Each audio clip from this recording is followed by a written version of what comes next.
Hello po sa ating lahat, Kuya Earls.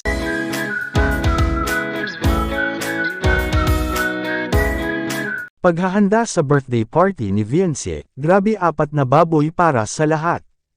Yan ay sama-sama nating tutukan mamaya mga kalingap. Pero bago ang lahat muling pagbabalik sa aking munting channel, Kuya Earls. At batiin rin po natin ang ating mga silent viewers at silent subscribers at lalong-lalo na rin po ang ating mga kababayan na OFW na nagtratrabaho sa ibang bansa para matulungan ang kanilang mga pamilya, at walang ibang libangan kundi ang manood ng Kalingap serye. At syempre hindi rin natin malilimutan sa pagbati ang ating ama ng Kalingap, Kuya Val Santos Matubang, Idol Kalingap Rob, Ate Edna Vlogs, Ma'am Jackie Tapia Matubang at sa lahat ng ating mga kasamahan, ang Kalingap Reactor Partners, at Kalingap Charity Vloggers, nationwide. Bago tayo pumunta sa ating main topic, tatalakayin muna natin amang pag-uusap ni Idol Eds at Viancy. Mukhang seryoso na ang usapan nila mga Kalingap.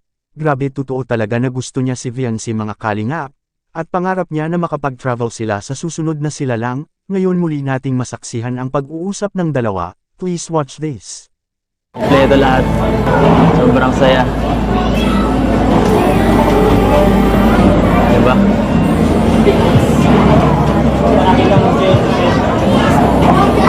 Okay ka lang? Mga pala. Alam mo yung dating sinabi ko na paparamdam ko sa'yo. Gusto kita. Ito yun. Ito yun.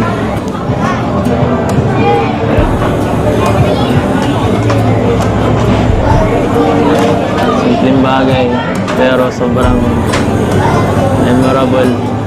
Basta palagi mong iisipin na dito lang ako. Naghihintay. Lagi naman eh.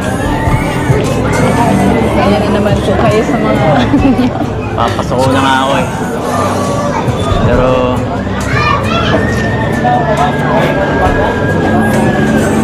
tagaan ko pa muna. Pero salamat po. Dahil sa inyo, nararanasan ko yung mga ganitong kung ano nangyari po kayo. Hindi naman sa akin yun eh. Sa Alarabs at sa ibang mga sponsor ang ganito na nagmamahal sa'yo. Siyempre, isa na ako, pero iba yun. Ano nga po, thank you pa din. Oh. Sana susunod makapag-travel naman tayo. Kahit yung tayo ng dalawa. Yun na yung pag-ready ka na. Pag okay na, pag okay ka na. Tagal pa pong panahon yun. Pero posible. Iwan ko po. Daya mo ah. Sabi mo, pagka okay na, paghanda ka na. Grabe. Papayagan po ako nila mga.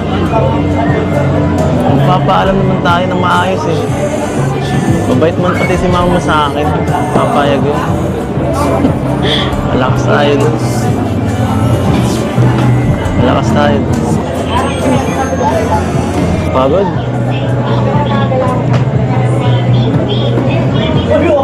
Gusto mo sumandal sa balikat ko?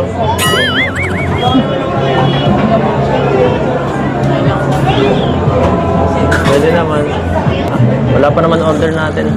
Habang naghihintay tayo.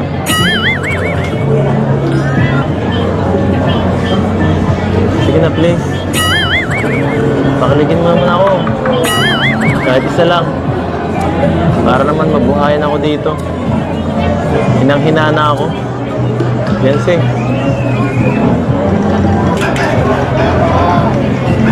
Kaya po kinakuyaban.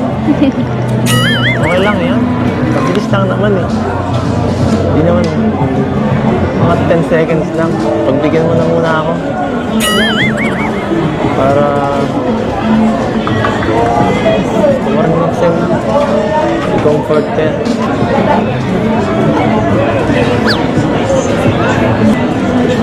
Sige na.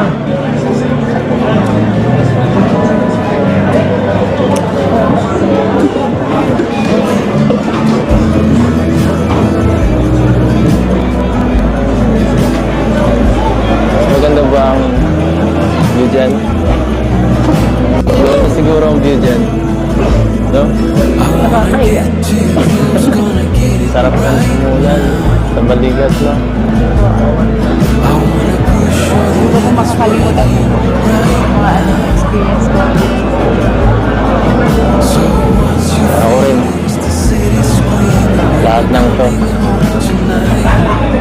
Hatak sa utak ko. Sa puso ko.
Narinig na po natin ang pag-uusap ng dalawa na grabing seryoso ang usapan nila sa isang kainan sa Cebu mga kalingap. Ngayon balik tayo sa topic, excited na ang lahat sa papalapit na birthday party ni VNC, at naghahanda na ang Team Kalingap, kung ano ang kanilang mga pasurpresa ni VNC mga kalingap. Siguradong may iyakan ang mangyayari sa birthday ni VNC mga kalingap. At grabe nagpadala pa ito ng pera si Sir Leo D. Para sa 4 na baboy mga kalingap, paano daw ito mauubos ika nga ni Idol Rob? Sanay nagustuhan niyo po ang ating panibagong topic ngayon. At hanggang dito lang po muna, ang ating Kalingap Kuya Ers latest update ngayong araw mga kalingap. Sanay lagi nating suportahan si Idol Rob at Kuya Val, sa kanilang mga vlog, dahil dito kinukuha ang mga gastusin tulad ng pabahay, allowance sa mga beneficiaries, pagkain, groceries, gamot at iba pa. At huwag rin kalimutang mag-like at subscribe at i-on ang notification bell for more updates. Maraming salamat po, mabuhay tayong lahat, to God be all the glory.